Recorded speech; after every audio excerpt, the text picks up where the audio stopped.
훈요 10조는 고려의 태조 왕건이 숨지기 한 달 전인 태조 26년 4월 그가 직접 작성한 것으로 알려져 있다. 교훈이 되는 중요한 10가지 조항이라는 뜻을 가진 훈요 10조는 고려 왕조가 존속한 내내 중대한 정책을 결정할 때마다 기준과 근거로 활용되었다. 훈요 10조의 제1조는 사찰의 소유권을 놓고 싸우지 말라는 것이고 제2조는 사찰을 함부로 짓지 말라는 것이다. 제3조는 맏아들이 불초하면 형제 중에 왕위를 계승하라는 것이고 제4조는 거란의 풍습을 배우지 말라는 것이다. 제5조는 임금이 서경에서 100일 이상 머물라는 것이고 제6조는 연등회와 팔관회를 반드시 개최하라는 것이다. 제7조는 임금이 백성들의 신망을 얻도록 노력하라는 것이고 제8조는 특정 지역 출신에게 벼슬을 주지 말라는 것이다. 제9조는 강하고 악한 나라인 거란을 경계하라는 것이고 마지막으로 제10조는 학문에 힘쓰라는 것이다. 훈요 10조 제8조에 따르면 태조 왕건은 차현이남 공주강의 지역 출신의 인물을 관리로 등용하지 말라고 했다. 차현이남 공주강의 지역이 어디인지 구체적으로 처음 밝힌 사람은 조선 후기의 실학자 이익이다. 이익은 성호사설에서 등용이 금지된 지역은 전라도 지역이라고 했다. 또한 전주 출신인 태조 이성계의 조상들이 고려 때 함경도의 여진 지역으로 이주한 것도 전라도 지역 인물의 등용을 금지한 훈요 10조 때문이라고 했다. 이익은 금강의 물길은 개경과 한양을 감싸주지 않고 굽은 활처럼 등지고 흐르는 술사들이 흔히 말하는 반궁수 형상이라서 이 지역 출신 인물들의 등용이 금지된 것이라고 덧붙였다. 즉, 풍수에 따른 판단이라는 것이다. 풍수에서 좋은 지세란 바라보는 쪽으로 산이 동그랗게 감싸 안는 듯한 모양이다. 바라보는 쪽으로 감싸듯 흐르는 물길도 순행이라고 해서 좋은 물길로 친다. 반대로 바라보는 쪽을 등지고 돌아서듯 물이 흐르거나 산줄기와 물줄기가 바라보는 쪽으로 치듯이 달려오는 형세를 배역이라 한다. 공주강, 즉 금강은 북쪽으로 뻗던 줄기가 공주 부근에서 돌아서며 개경을 향해 활시위를 당기는 형세로 이것이 바로 배역의 핵심, 반궁수라 일컫는 지세다. 택리지를 저술한 이중환도 같은 생각이었다. 이중환은 금강의 물길이 거꾸로 흐르는 배리수라고 덧붙였다. 이익과 이중환은 모두 훈요 10조의 차현이남 공주강의에서 공주강의를 고려의 수도인 개경의 입장에서 보아 공주강 남쪽으로 보았고 따라서 훈요 10조에서 언급된 지역을 전라도 지역이라 판단한 것이다. 그런데 공주보다 북쪽에 위치한 차현의 위치를 고려할 때 만약 태조 왕건이 공주강회를 공주강의 남쪽으로 생각했다면 굳이 차현이남을 언급할 필요가 없다. 차현이 공주강 북쪽에 있으므로 중복되는 표현을 할 필요가 없기 때문이다. 강내와 강회를 구분하는 기준은 수도가 아닌 그 지역의 중심지로 보아야 한다. 당시 공주의 중심지였던 공산성 일대는 공주강 남쪽에 있다. 따라서 공주강회란 공주강의 북쪽을 의미한다. 실제로 청주의 강내면은 미호천을 중심으로 청주성이 있던 강의 동쪽에 있으며 지금은 오송읍으로 통합된 강해면이 강의 서쪽, 즉 고려의 수도인 개경 또는 조선의 수도인 한양 쪽에 있다. 결국 차현이남 공주강회란 전라도 지역을 말하는 것이 아니라 차현과 공주강 사이에 특히 반왕건 세력이 강했던 청주 지역을 의미하는 것으로 추정된다. 태조 왕건이 청주 지역에 대해 나쁘게 인식하기 시작한 것은 궁예 13년의 아지태 사건이다. 아지태는 청주 사람으로 본래 아양을 떨고 속이기를 잘하는데 궁예가 참소를 좋아하는 것을 보고 같은 고을 사람들을 참소했다. 해당 관리가 이를 추궁했지만 몇 년이 지나도 판결하지 못하고 있었는데 왕건이 바로 진위를 가려내어 아지태가 죄를 자백하도록 했다.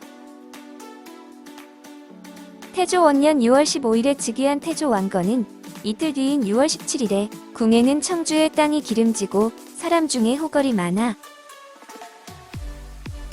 그들이 변란을 일으킬까 두려워하여 모두 죽이고자 하였지만 그곳 사람들은 죄가 없으니 포박된 자들을 모두 돌려보내라 고 명하였다.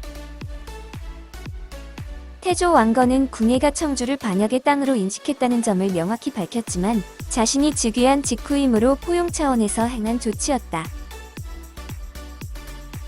그로부터 이틀 뒤인 태조 원년 6월 19일 한선길이 역모를 꾀하다가 처형되었고 다시 9일 뒤인 6월 28일 이은암이 반역을 꾀하다가 길거리에서 참수되었다. 이처럼 태조 왕건은 즉위 직후부터 반란으로 인한 죽을 고비를 여러 번 넘겼다. 태조 원년 7월 태조 왕건은 청주 사람들이 변덕이 심하니 대비를 하지 않으면 반드시 후회할 일이 있을 것이라고 여기고 그 고을 사람 3명을 보내 염탐하게 하였다. 태조 왕건 자신도 청주를 반역의 땅으로 인식하고 있음을 밝힌 것이다. 이후 청주가 몰래 후백제와 내통하여 반란을 일으키려고 합니다. 라고 아뢰자 태조는 부하 장군에게 병사들을 거느리고 가서 민심을 수습하게 하였다. 하지만 태조 원년 9월 15일 청주 출신 임춘길과 배총규 등이 반란을 모의하다가 복지겸에게 발각되어 모두 처형되었다. 끝이 아니었다. 태조 원년 10월 21일에는 청주의 우두머리인 진선이 그의 동생 선장과 함께 반역을 꾀하였다가 처형되었다. 1년이 지난 태조 2년 8월 9일 태조 왕건은 청주가 여전히 진심으로 귀부하지 않고 기회만 엿보고 있다고 판단하고는 직접 청주로 행차하여 지역 민심을 임무하였다.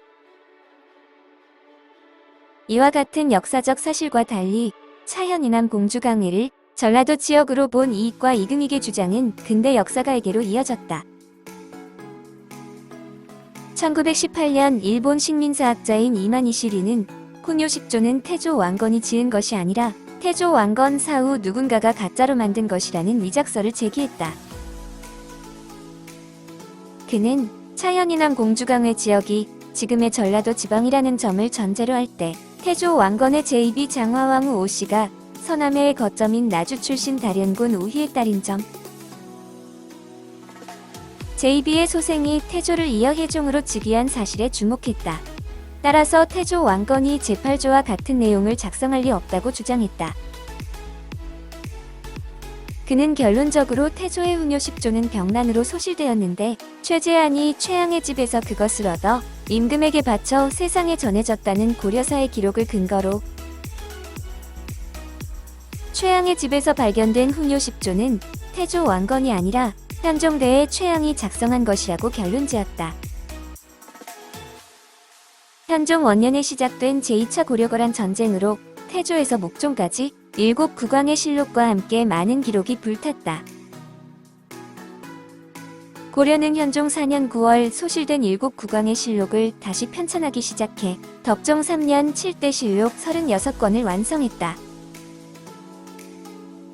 이때 최재한이 최양의 집에서 얻은 훈요식조는 실록 편찬을 위한 자료 수집 과정에서 발견되어 새로 편찬된 태조실록에 수록되었다. 고려 후기 역사가 이재현은 훈요식조를 신서식조라 했다. 신서는 글자 그대로 가장 믿을 만한 사람에게 내리는 글로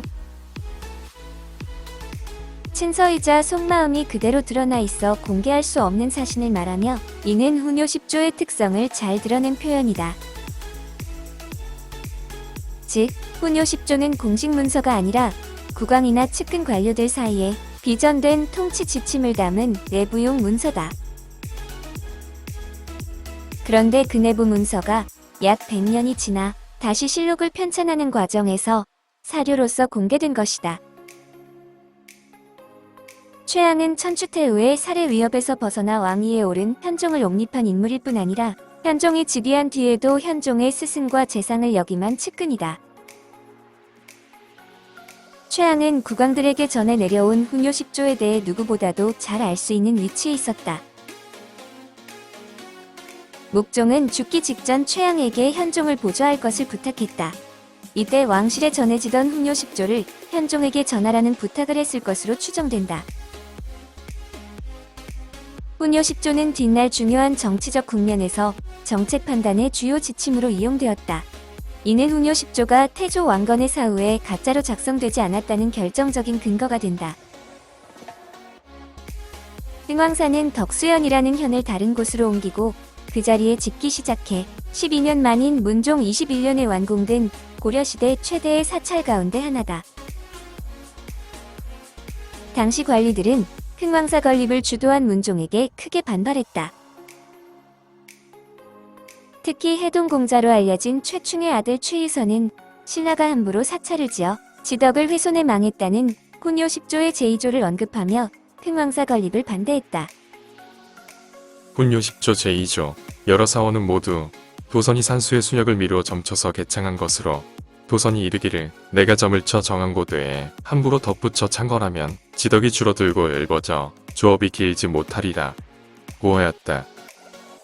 신라 말에 다투어 사원을 짓다가 지덕이 쇠하고 손상되어 결국 망하는 데 이르렀으니 경계하지 않을 수 있겠는가. 훈요 10조는 이같이 국왕의 정치를 비판하거나 주요 정치 현안에 대한 판단의 근거로 인용되었다. 이는 고려 당대인들이 훈요 10조를 사실로 믿었다는 증거다. 훈요 10조는 이같이 일종의 헌법과도 같은 취급을 받았다. 그럼에도 불구하고 이를 위작으로 몰아간 이만희실 등 일제 식민사학자들의 주장은 고려 역사의 출발 자체를 부정하려는 의도와 무관하지 않다고 보여진다.